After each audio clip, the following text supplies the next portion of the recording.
Isaías, capítulo número 49 de Isaías, del verso 1 en adelante. Vamos a estudiar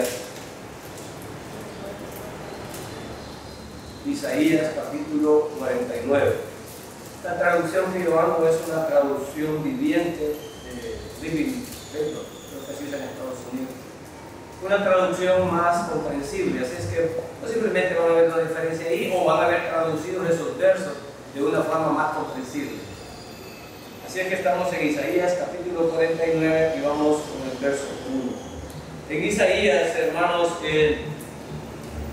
Isaías es uno de los libros bastante amplios, es uno de los profetas mayores. Y la forma en que está escrito es una forma poética, por eso nosotros no estamos acostumbrados a hablar de esta manera. Pero en ese entonces, la belleza del lenguaje y de todos los que servían a los reyes, los escribas y la gente que usaba el lenguaje, no lo hacía cualquiera, hermano. Casi la mayoría era analfabeta, y esta gente era una gente especial y casi siempre de alta alcurnia o de clase alta. La gente que usaba, los reyes usaban gente especial para que le escribieran sus leyes y sus decretos.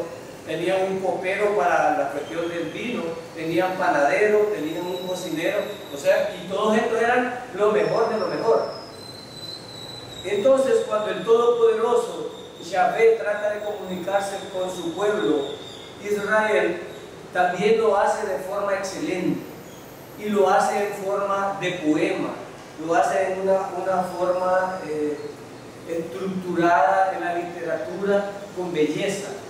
Y eso es lo que tenemos aquí. Por eso a veces las cosas no se dicen tan simples como se tendrían que decir, y a veces nosotros no las entendemos porque el lenguaje que ellos están usando no es el lenguaje que nosotros usamos comúnmente.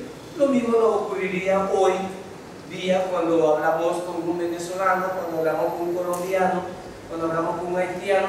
Hay ciertos modismos que no nos permiten entender ciertas palabras y nosotros no entendemos el contexto.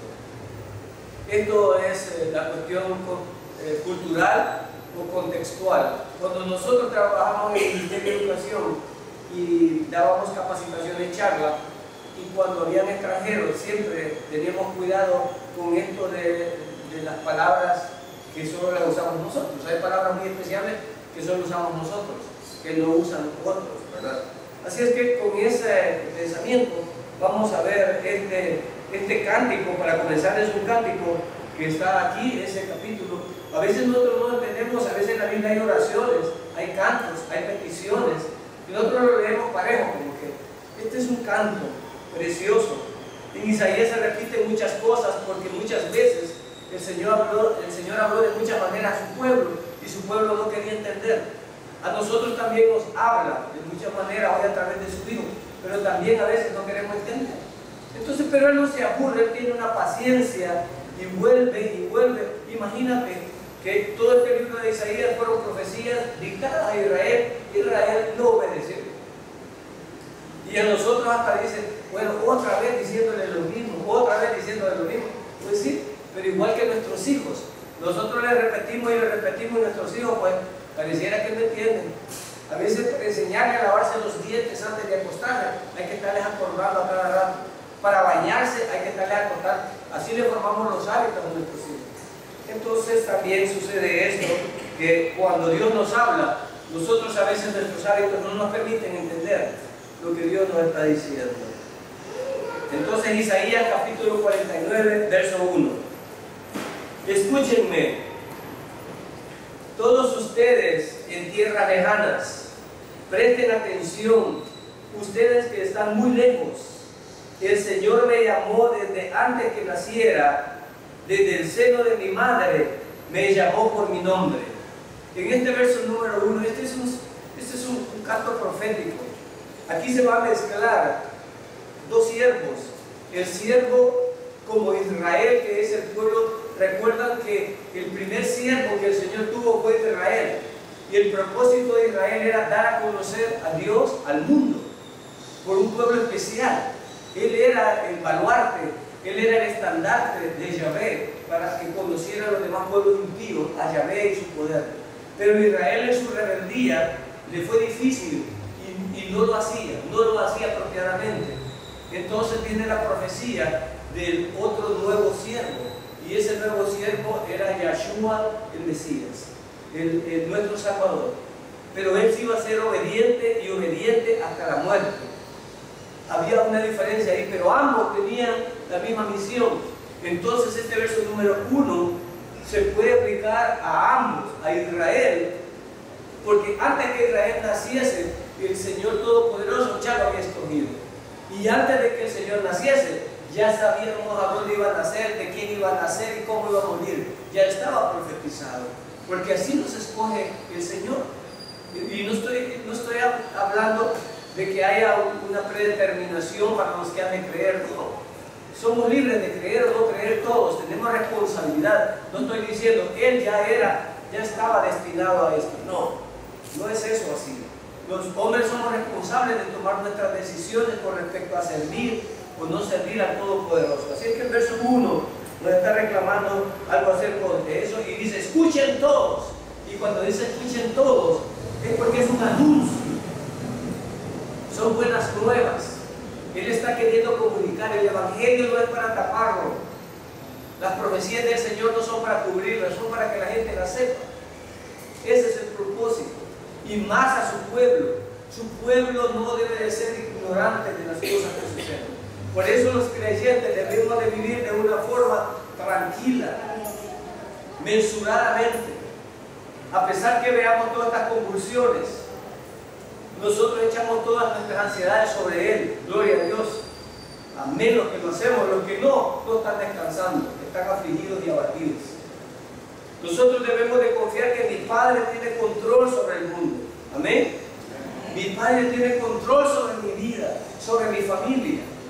Y nadie, ningún incircunciso, podrá violar los decretos del Todopoderoso. Las cosas se harán como Él ha dictado. Y esa es la confianza en que descansamos nosotros. A veces las enfermedades nos abaten.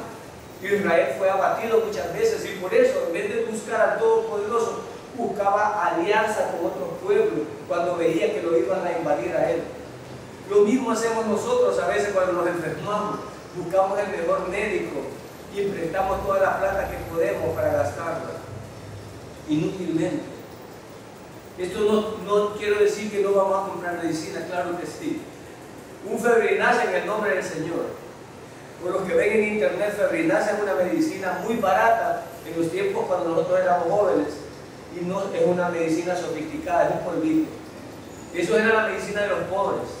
Odontal podía ser otra medicina para el dolor y que te estaba matando la muela, eso era todo lo que tenías para curarte. Y en el nombre del Todopoderoso, eso es lo que hacemos.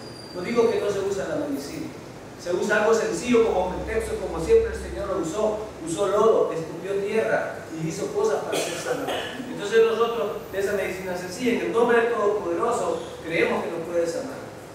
Y aquí estamos hablando de fe, y ahora el Señor dice, oigan todos, porque esto es profético, porque es de fe, porque no iba a suceder en ese momento, iba a suceder posteriormente. Y cuando uno le dice eso a la gente, no cree.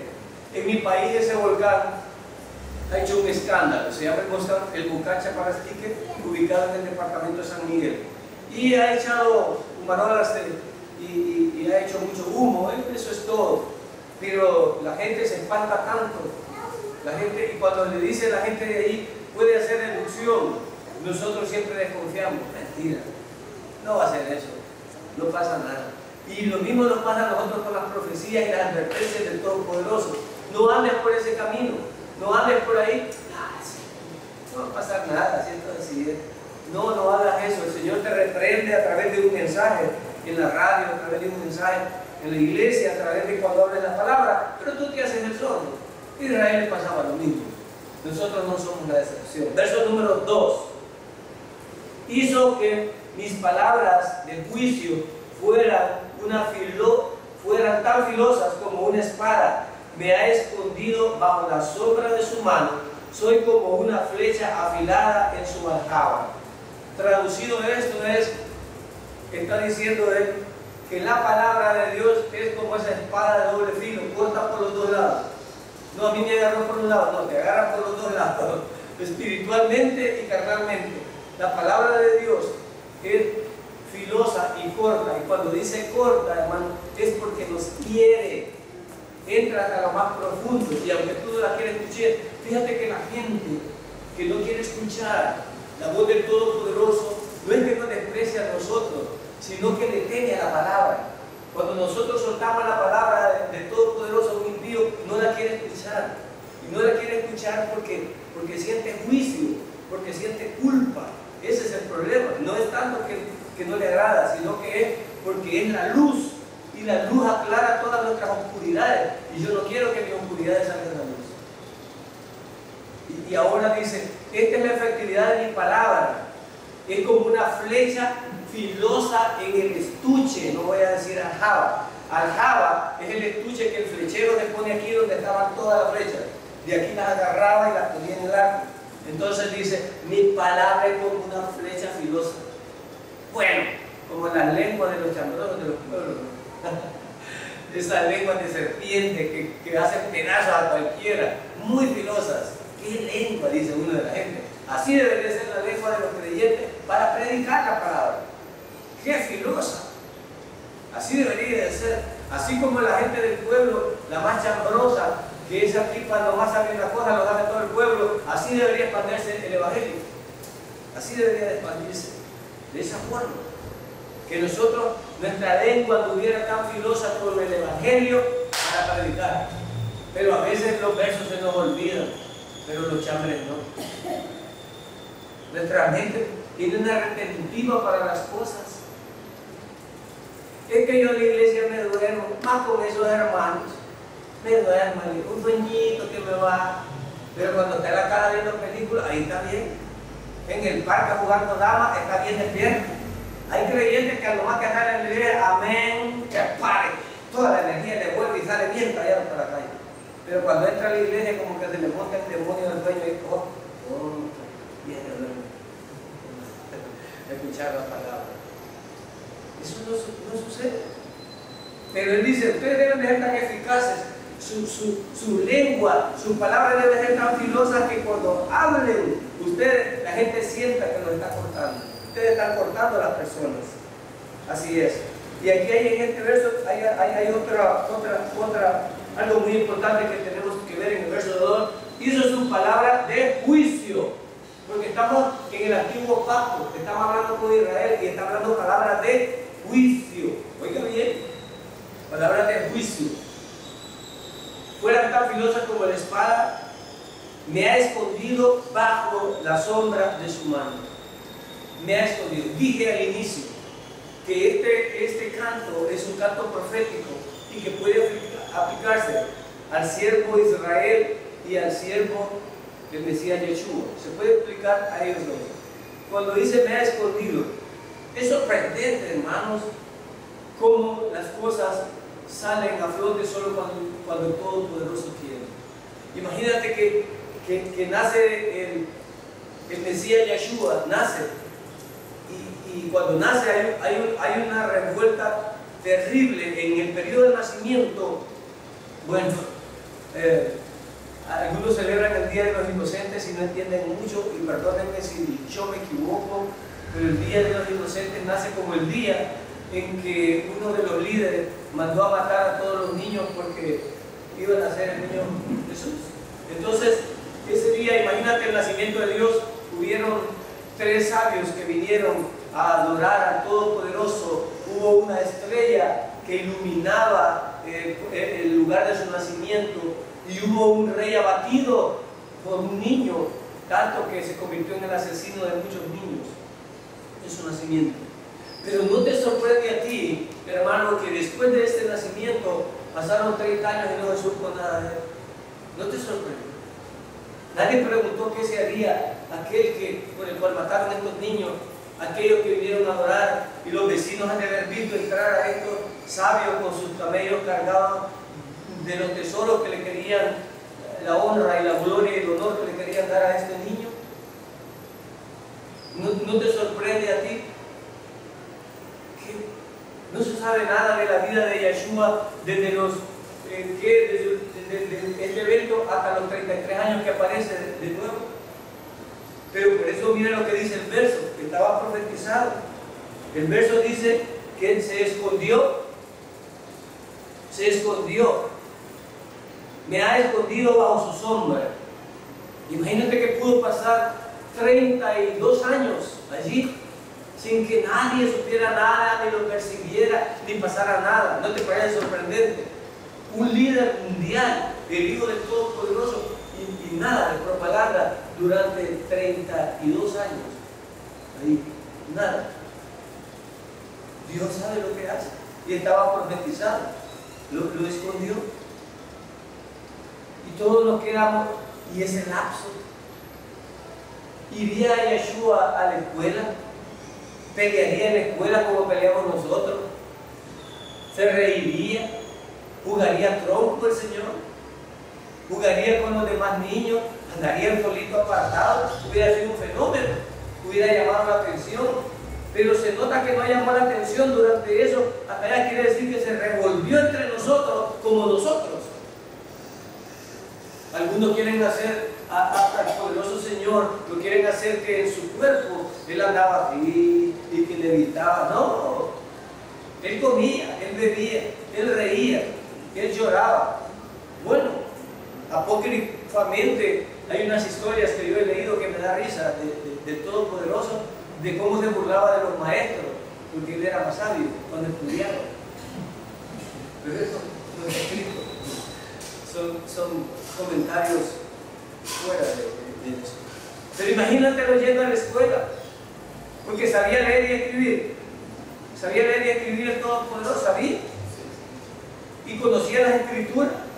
Aparece un chispazo como a los 12 años o 13 que creo que es cuando los judíos hacen su ¿cómo se llama? Ellos hacen el Mitra, cuando ellos se van a convertir en hombres, lo que en la vida mundana llama 15 años. Pero para ellos hacen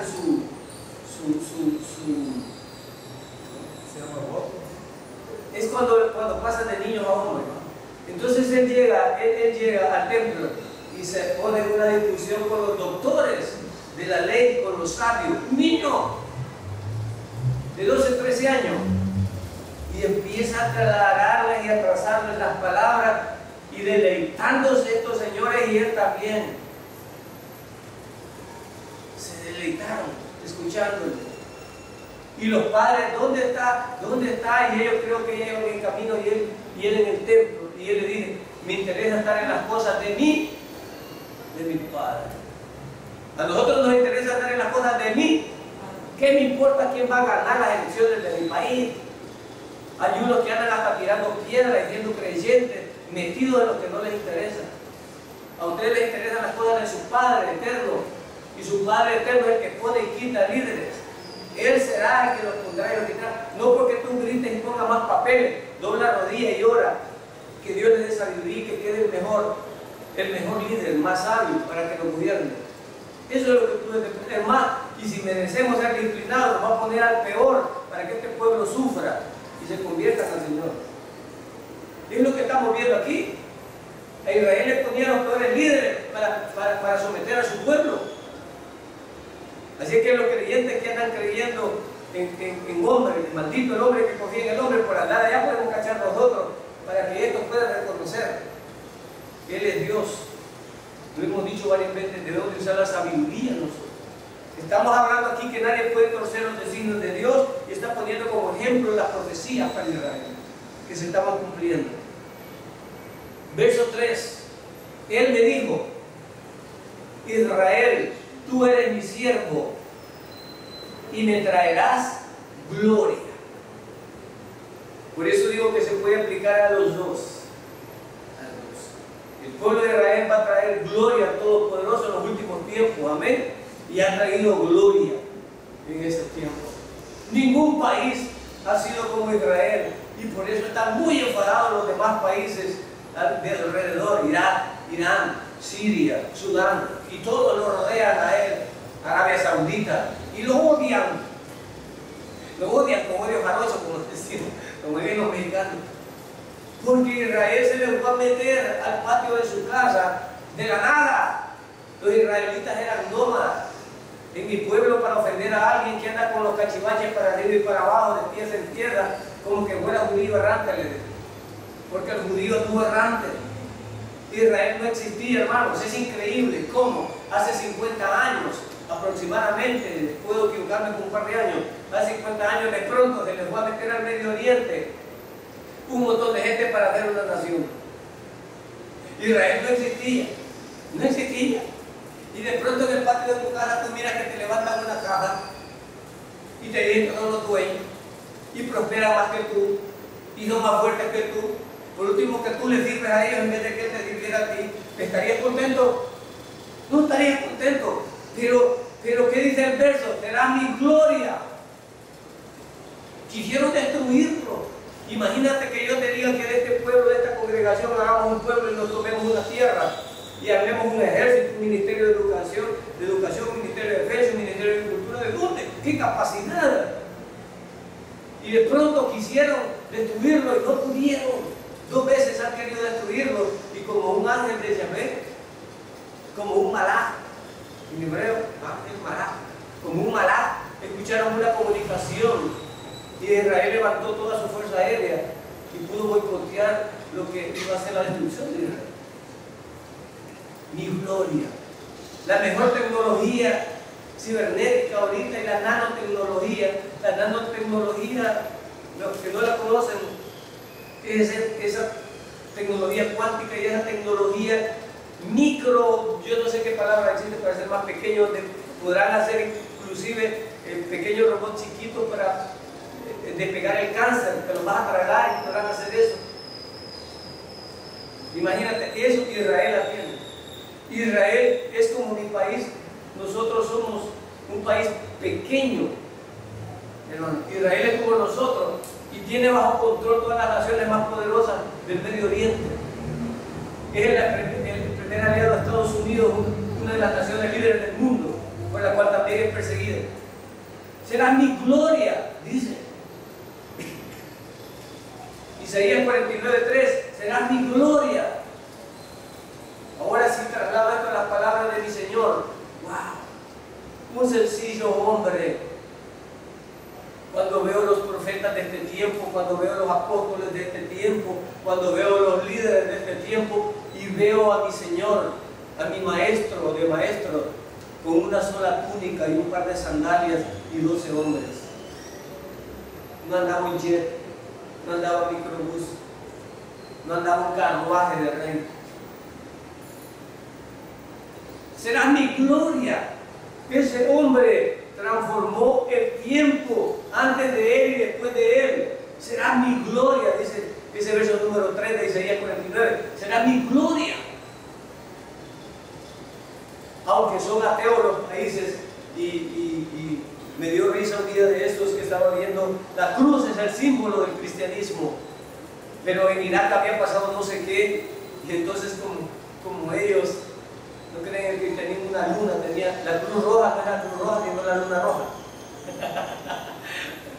Me puse a reír un poco porque la cruz es el símbolo de mi Señor, de su sacrificio cruento ahí por mí, y me lo recuerda. Será mi gloria, una muerte humillante que era despreciada para todos los que morían, que era vergonzoso, pero para él fue su gloria.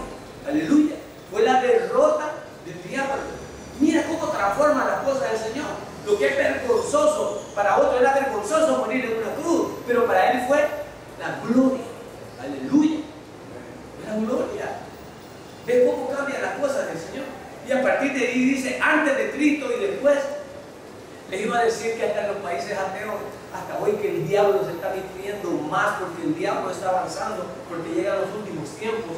Pero aún allí, el libro sobre el cual juran de los dulcados, y aunque no entiendan ni que saben qué, si acaso lo tienen, es sobre la Biblia. Es sobre la Biblia. Es cierto. Es sobre la Biblia. Entonces, aunque sean los ateos, si no tuvieran eso, no tienen un principio por el cual el hombre se someta a decir la verdad. ¿No es cierto? Esa Biblia será mi gloria. ¿Ve? Entendemos ese verso 3 ahora. será mi gloria. Tanto Israel como Yeshua decía, son la gloria. Y sigue siendo la gloria.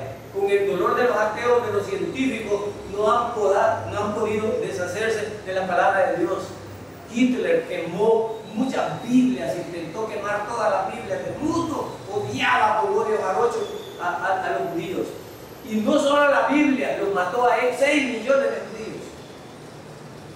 Querían desaparecerlos. Y ahora quieren desaparecer a Israel también, pero es su gloria. Y los judíos no tenían nada con qué defenderse, pero estaban siendo disciplinados. Pero nadie los iba a extinguir. Se levantaron con gloria. Y después de esa extinción masiva, Israel es un país poderoso ahora. Un amigo que tengo yo que viaja a Israel me dice, ¿sabes qué? Ningún turista que entra al museo del Holocausto, oíme bien, hasta yo, sale chillando uno de ellos. Sale chillando uno de ellos. Ahí están los nombres de todos los 6 millones que mataron y están las cosas que hicieron. Cuando uno sale en el recorrido, sale llorando al otro lado. ¿Qué pueblo más poderoso? Y cuando ese pueblo canta, se te paran los pelos. Son las canciones de Israel. Serás mi gloria. Bendito sea Israel, pero ningún creyente. Yo hemos orientado y trazamos bien la palabra para su propio bien. No hable más de Israel, hermano. No apoye filiaciones políticas ni ningún líder que odie a Israel. Andas equivocado, andas jugando con el enemigo. Ten cuidado, hermano, porque tu rencor y tu odio social, porque todos los que son resentidos sociales tratan de destruir la sociedad. El que va a cambiar el mundo solo es el Dios Todopoderoso que nosotros creemos. Amén. Tú no vas a hacer nada afiliándote a nada. Ten cuidado, hermanos, que te afilias a gente que odia a Yeshua. Ustedes son testigos. Yo no soy profeta, pero recuerdo cuando un líder dijo, te odio a Israel desde mis entrañas. Y le dije yo, aquí está grabado, y le dije yo, ya cayó ese líder. Y se le pudrieron sus entrañas y murió. Y la gente lo amaba, lo adoraba y lo podrá seguir adorando, pero aquí hay un Dios que quita y pone líderes. Amén. Y se miraba bien cachetón, muy robusto. Fue a los mejores medicamentos donde reviven hasta los muertos. Pero no buscó al que resucita de los muertos. Amén. No lo buscó. Ahora, ¿qué crees que le va a pasar si tú hablas de Israel? O estás afiliándote a gente que odia a Israel, que odia al pueblo de Dios y dices que sirves a Dios. ¿Cómo es posible eso? Todos los que apoyaron al pueblo de Israel, me acuerdo con mi esposa y mis hijas, leemos la palabra de mi madre y nos gusta ver esas historias que Israel le manda a decir a los reyes, déjame pasar por tu camino real, no te vamos a beber el agua, no te vamos a maltratar nada. ¡No! Y Dios después les entregaba a esos malcriados que habían despreciado a su pueblo. Y les quitaban las tierras, y les quitaban el agua, y les quitaban todo. Pero Israel le dice, si bebiéramos agua te la pagamos.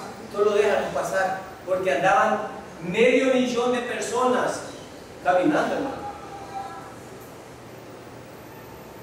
Y todo el que no le dio paz a Israel y después contra Israel cayó, hermano.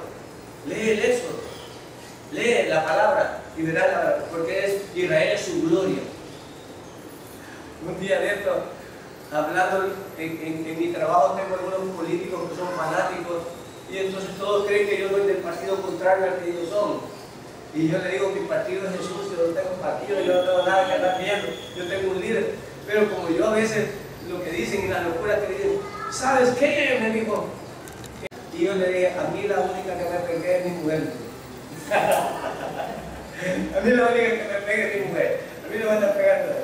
Porque ellos están diciendo que las elecciones van a ganar a 4 veces más que ganar los Estados Unidos. Y yo porque él viera que a mí no me interesa eso. A mí la única que me pegue es mi mujer. Y es que no creo en eso. Y nosotros como creyentes creemos que la palabra dice que Él quita y pone rey. Amén. Y líderes. Verso 4. Yo respondí, pero mi labor parece tan inútil. He gastado mis fuerzas en vano y sin ningún propósito.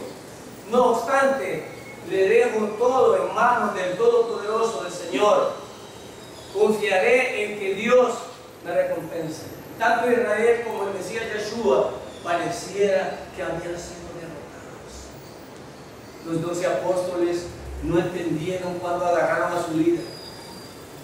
Una noche uno de ellos mismos fue a entregarle, y por 30 monedas de plata dijo que él les enseñaría quién era el Mesías Yeshua, cuando él había estado predicando en los templos todos los días y todos lo conocían.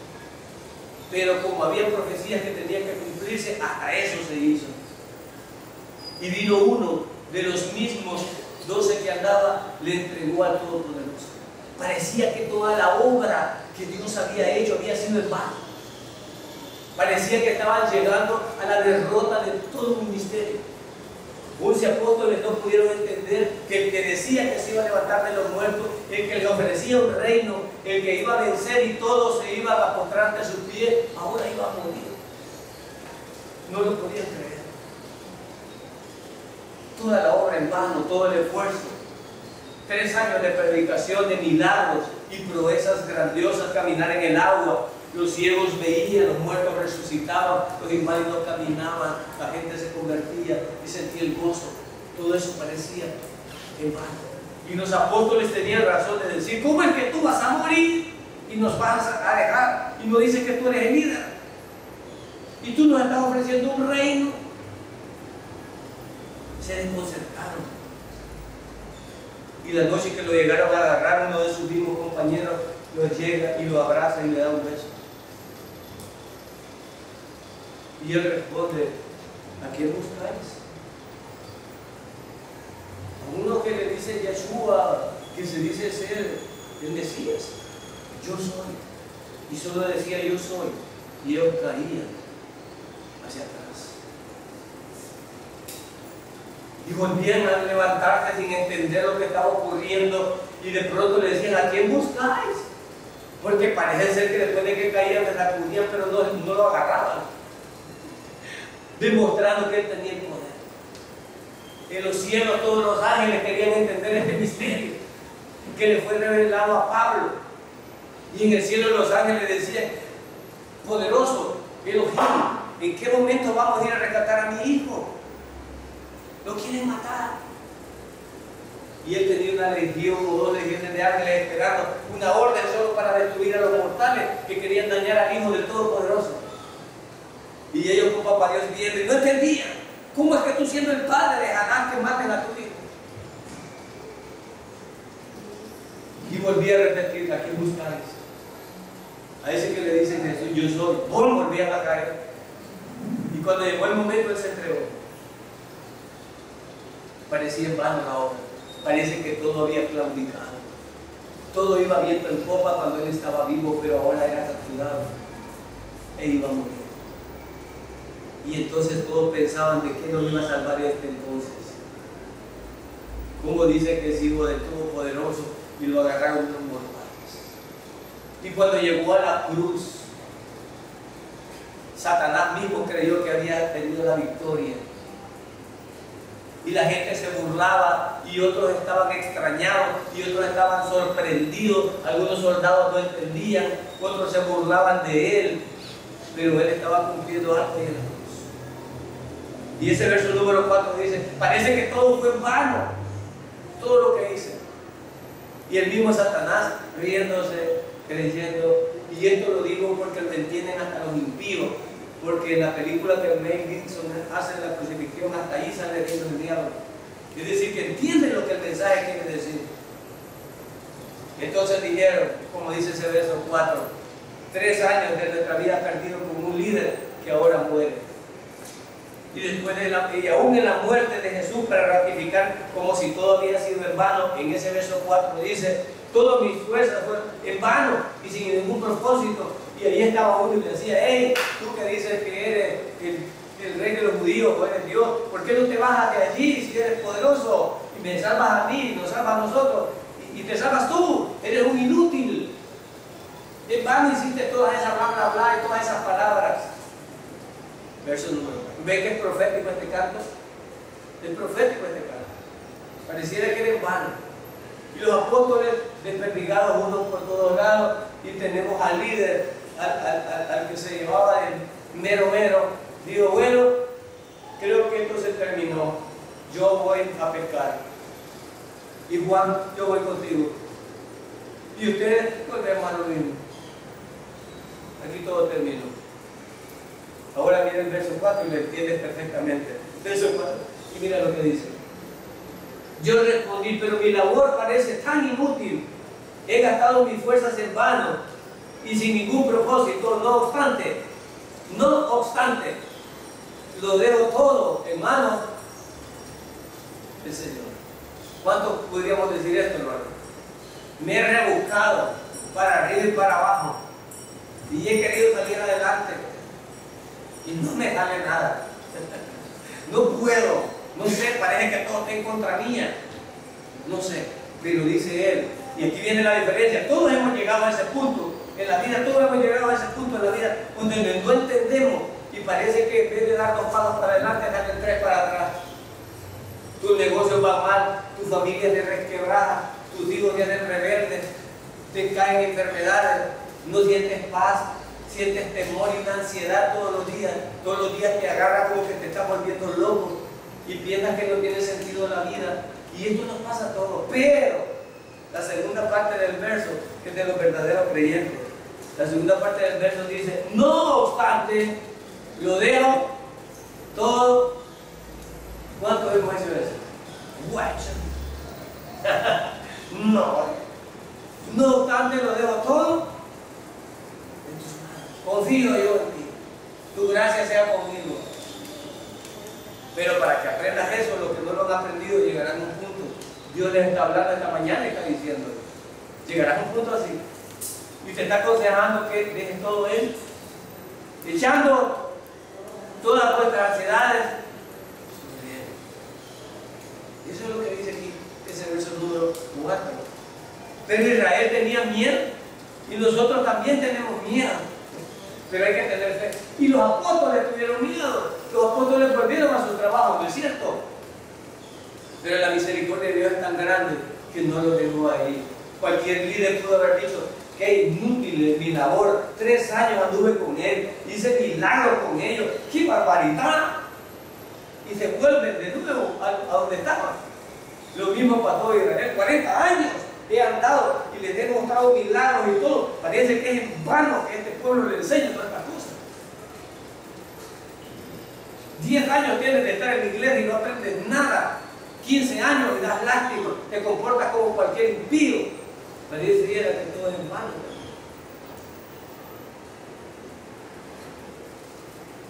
Un canto profético. Verso 5.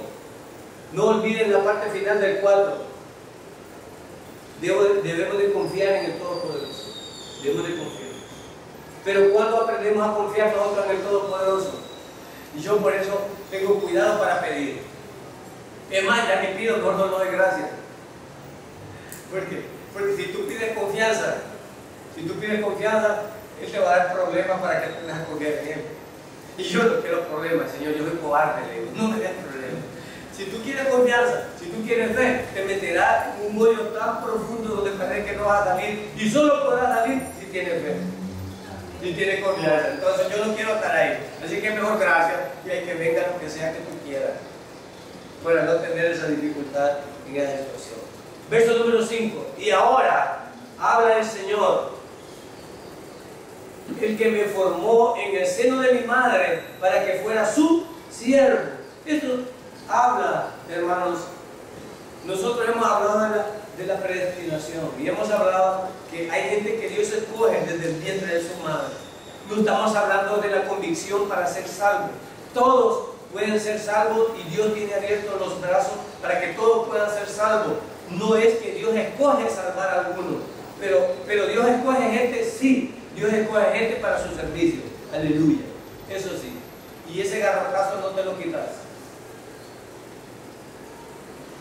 Dios te da un don y lo tienes que usar y a veces tú no quieres usarlo. Y donde vas te vuelve a caer el garrotazo. Y pareciera que no hay que meterse donde Dios no te llama. Hay que meterse donde Dios no te llama. Y en este caso, Dios escoge a algunas personas para que le sirvan. Escogió a Moisés, escogió a Jacob, escogió a Isaac, fueron escogidos a Abraham. Ellos, y esto sí es un escogimiento del Señor y son predestinados porque Él así lo quiso, no así la salvación. Debo de aclarar eso. Para la salvación no hay escogido, para la salvación todos están invitados y son responsables de aceptar o no. Pero para el servicio, Él escoge a uno. Ay, Dios me ha llamado como pastor y ni hablar poder. Hay unos que a la fuerza de que no sean pastores y que lo respeten como pastores o como los líderes y Dios no lo ha escogido. Hermano, tú estás hablando de más, ¿no? Yo estoy hablando de la palabra.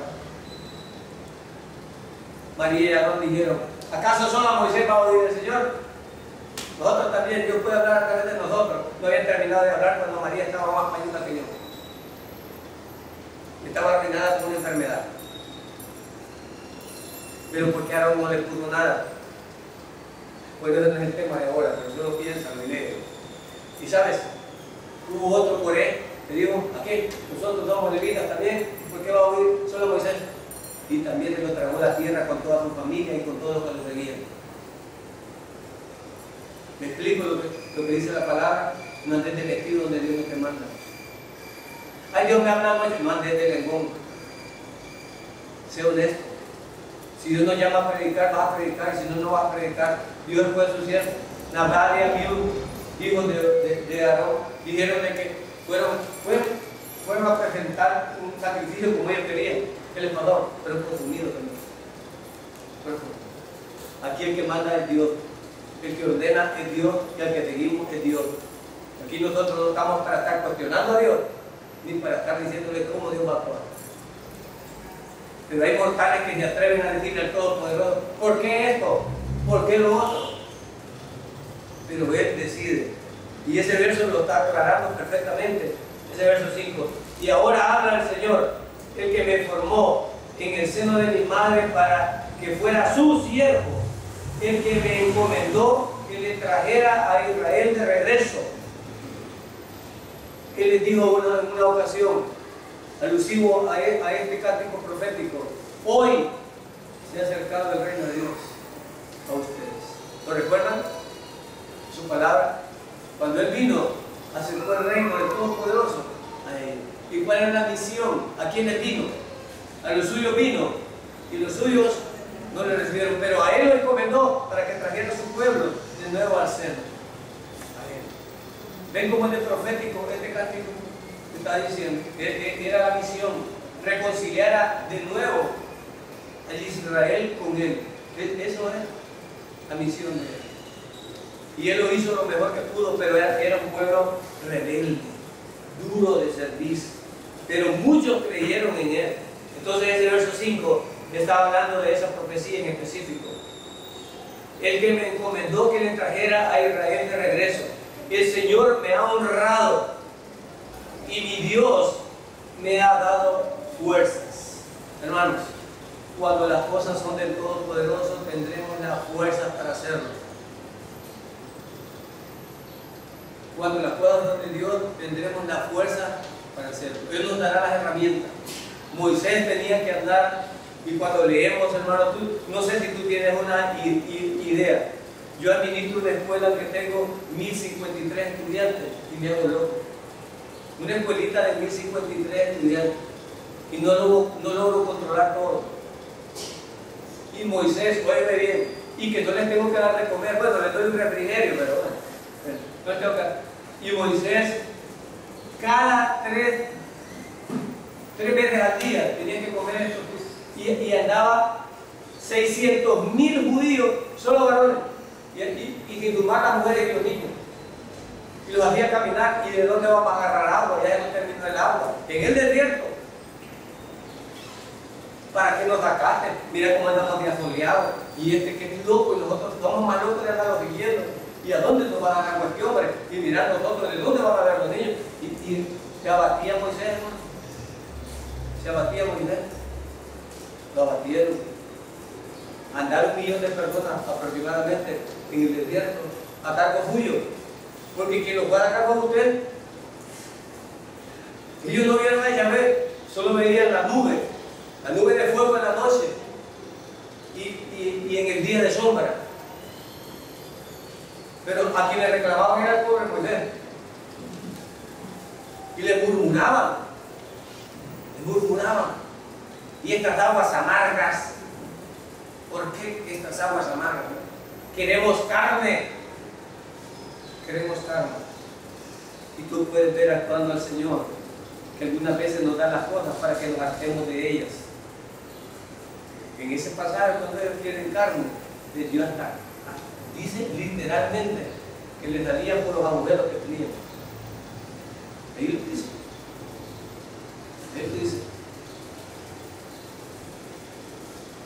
Imagínate a Dios, ya te hartas con tanto que me pedís eso, te lo voy a dar para que veas por qué no te lo daba, para que veas las consecuencias.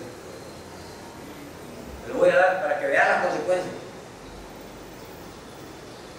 La palabra es clara, pero a veces nosotros no somos obedientes en eso. Verso 6. En el verso 5 no olvides, Dios te dará las fuerzas. Dios nos dará las fuerzas. No habrá nada en este mundo que no podamos sobrellevar. Deja de chillar. Hermano. Deja de chillar. Porque si Dios te ha puesto una enfermedad, alguien decía, yo no creo que Dios ponga enfermedad, eso no hace el diablo. Dios no quiere eso para nosotros.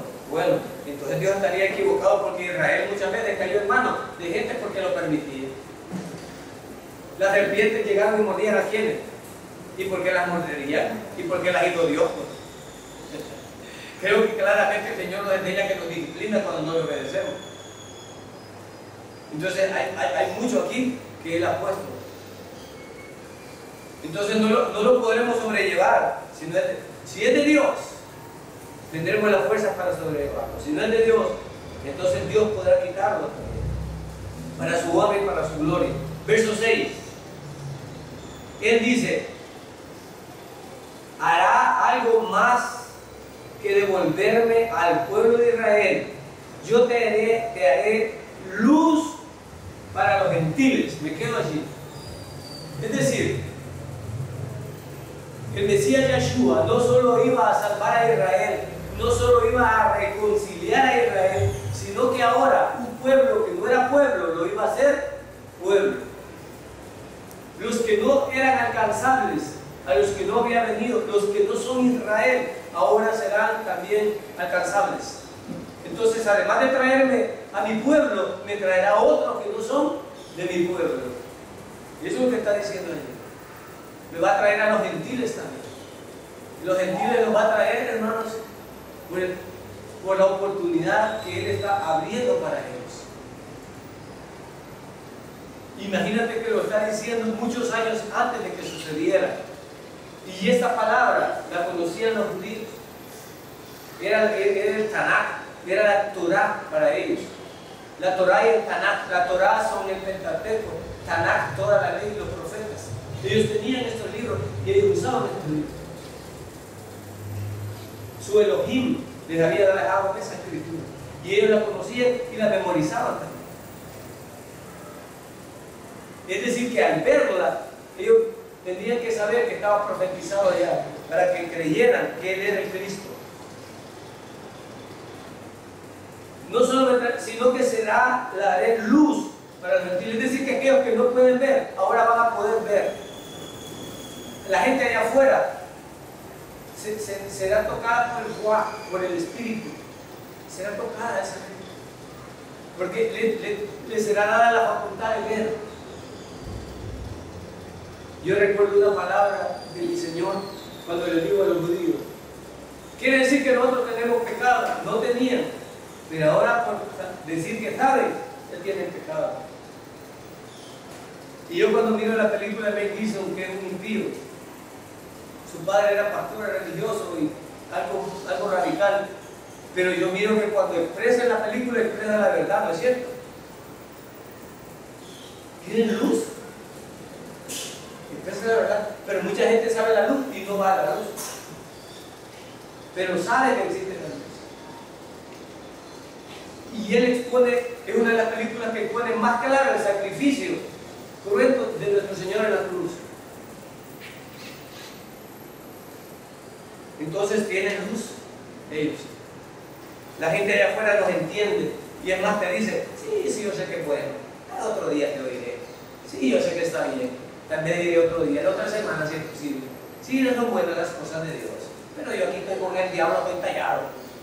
Y Dios te dice, no, si yo estoy gozando aquí con Satanás. Yo me gozo aquí. Yo sé que Dios es bueno, pero es muy aburrido con Dios. Es más tallado con Satanás aquí. ¿Qué ando yo? Feliz de la vida. No es cierto que te dicen claramente eso. Si tú le dices que hay un día de juicio, hasta el borrachito más perdido sabe que hay un día de juicio. ¿Sí sabe? Saben que hay un día de juicio. Saben que hay un juez. Saben que hay un infierno. Y saben que hay un cielo. ¿No es cierto? Les ha sido dada la luz. Les ha sido dada la luz. Ellos la tienen ahí. Parte B del verso 6. Y llevará mi salvación a todos los confines de la tierra. ¿Y cómo va a llevar esa salvación contigo? ¿Cómo llevará esa salvación contigo, hermano? A todos los confines de la tierra llevarás tu salvación. Ahora tenemos medios por internet. Tenemos hermanos viajeros que nos visitan y van a hablar allá también, los que escuchan aquí. Hermanos que han salido de aquí, están en otro departamento y pueden hablar.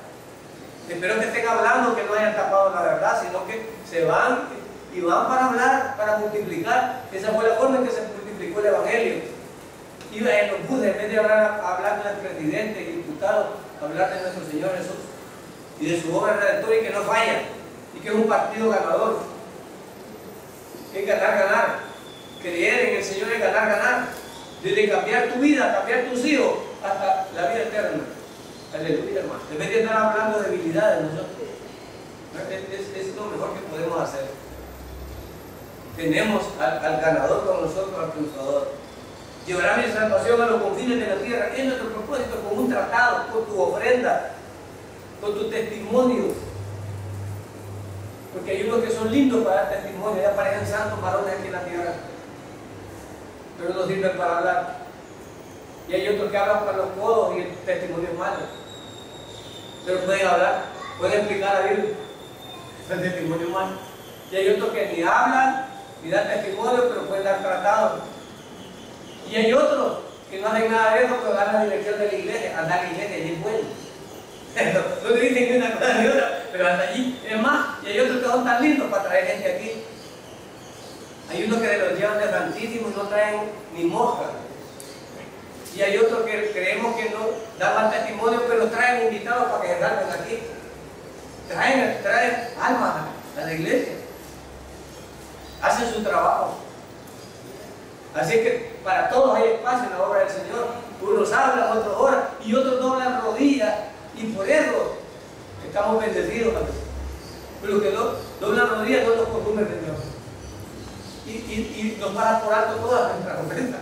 Por los que doblan rodillas, que el Señor sabe que claman por nosotros. Verso 7.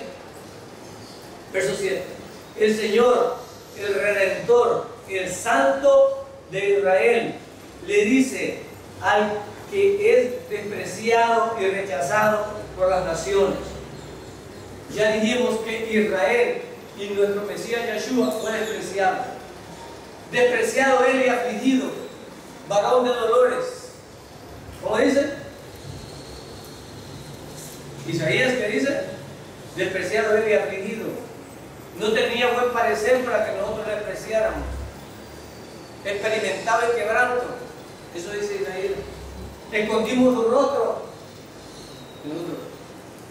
Hay algunos que quieren hacer a Jesús arco, chulá, lo quieren hacer ahí. Pero nadie vio el rostro de Jesús. Y el rostro de Yeshua, que supuestamente, entre comillas, ojo, aclaro, este es un renglón torcido. No estoy diciendo que es. Pero el único rostro, supuestamente, de Yeshua es en el que está en el sudario. Pero para corregir, no es que creamos el sudario. Solo quiero tomarlo como un ejemplo. Si ese rostro lo hubieran tomado, es ridículo que ese rostro fuera un monstruo. Porque el Señor estaba hinchado, los ojos no los podía abrir. La barba le fue arrancada, no rasurada, arrancada, se le inflamó. Le metieron una corona de espina y todo se le había infectado e inflamado. Lo habían golpeado en la cara y estaba monstruoso. Por eso, Isaías dice, escondimos el rostro, porque no queríamos verlo. Hay gente que le repugna ver a alguien golpeado. No era, ay, qué precioso el Señor. No, le hicieron todo eso. Lo dejaron monstruo. Y por eso escondimos nuestro rostro de Él, no lo queríamos ver. La obra del hombre. Eso es.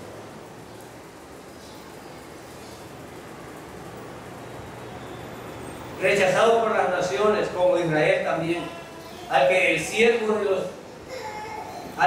siervo de los gobernantes. Los reyes se pondrán en posición de firmes cuando tú pases. Los príncipes se inclinarán hasta el suelo, porque un día, cuando mi Señor venga, las cosas van a cambiar. Gloria a Dios. Un día Cristo viene por nosotros y vendrá con esa legión de ángeles y nosotros vendremos con Él. Y Él va a traer un nombre puesto aquí, vendrá en un caballo blanco y vendrá a derrotar y a regir con vara de hierro a esta nación y va a corregir a todo el mundo y formará un solo gobierno y entonces habrá paz y entrará el milenio. Aleluya por eso, hermano. Él viene por nosotros y nadie puede matar al que está dentro de nosotros, hermano. Nosotros solo podemos perder esta vida física, pero no esa otra vida. Entonces Él va a regresar en gloria a todos los que lo están esperando. Y nuestra confianza es que somos salvos no por obra, sino por gracia, porque si fuera por obra yo estaría afligido y preocupado esperando al Señor, porque me diera vergüenza y escondería mi rostro de mis pecados para poder juntarme con Él. Pero yo no me junto con Él por lo que yo hago, sino por lo que su Hijo amado hizo en la cruz. Y detrás de Él estoy yo agarrado de su manto. Alguien una vez solo tocó su manto y salió maravillosa salud. No digamos cuando Él me abraza y me dice, tú estás detrás de mí porque yo te he salvado y te llevaré a mi Padre. Aleluya. Dice que la misión de Jesús era llevar a Israel al Padre, pero no solo a Israel, sino que había luz para las naciones, para llevarnos a nosotros también con Él. Gloria a Dios, hermano. Y esa es la seguridad que nosotros tenemos.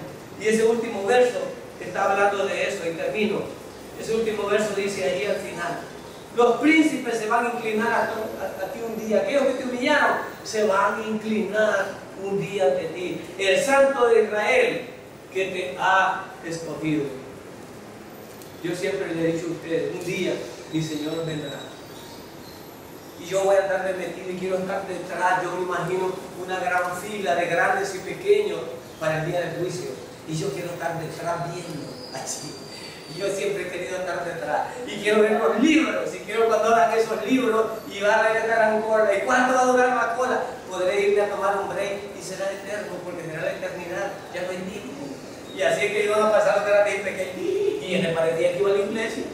Y él era pastor. Y vamos a aparecer allí. Y se hablaba bien bonito. Y van a aparecer. Y llevaremos sorpresa. Y luego, hermanos, eso es lo que nos espera en el futuro. La gloria venidera y la gloria de su siervo. Vamos a orar. Poderoso Señor, gracias. Dio su vida para darnos vida y los buenos siervos van y lo predican. Mientras tanto otros se aprovechan de todo el trabajo que ha costado vidas. Por dinero cantan, brincan, gritan, cuando hacen sus reinos se creen estrellitas. Valen más que nadie los provoque y que mejor me calle porque me pueden quemar. Se vende el Cristo que da la vida. Hacen a un lado la necesidad. Se dan entre ellos falsas sonrisas. Temen que el otro les vaya a ganar. Se vende el Cristo que da la vida. Hacen a un lado la necesidad. Se dan entre ellos falsas sonrisas. Temen que el otro les vaya a ganar. Dio su vida para darnos vida sin vendernos nada. Gracias, Jesucristo.